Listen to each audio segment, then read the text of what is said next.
Welcome back to Telltale Books.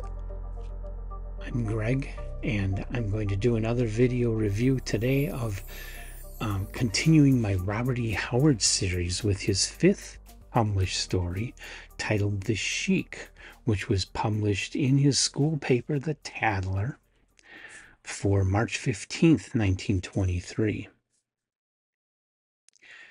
And this is a short story.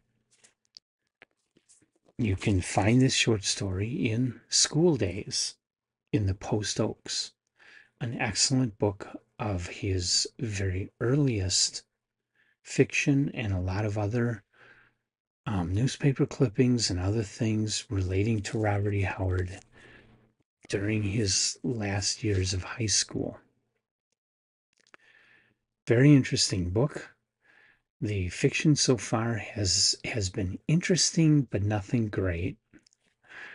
Nothing.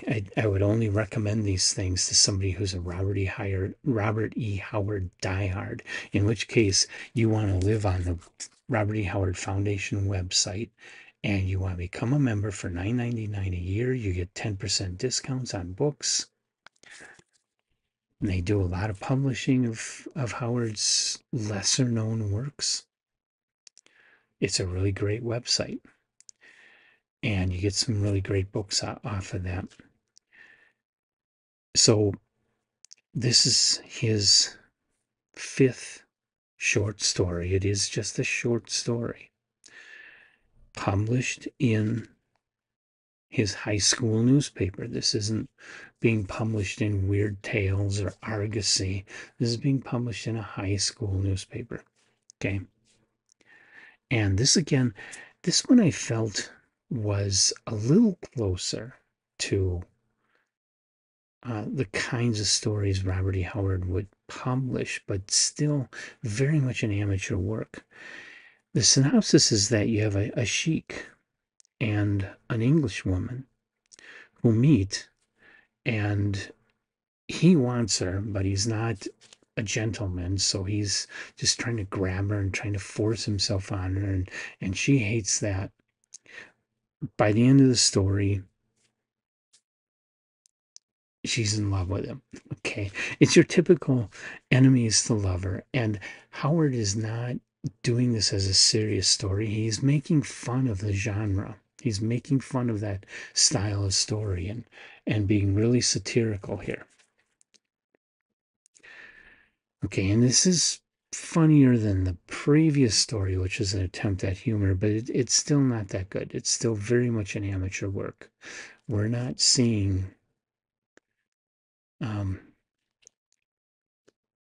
great writer coming out in these stories yet.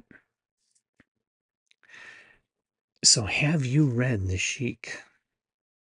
If so, leave your thoughts in the comment section of the video. Hit the like button, hit the subscribe button. Come on back. Going to be a lot more Howard,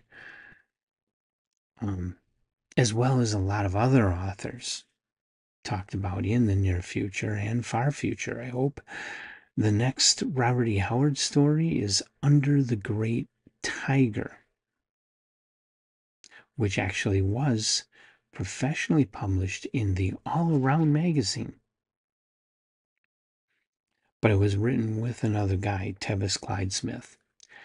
I'm currently hunting down a copy of that story. So come on back and see my reviews of all the Robert E. Howard and everybody else that I do here on Telltale Books.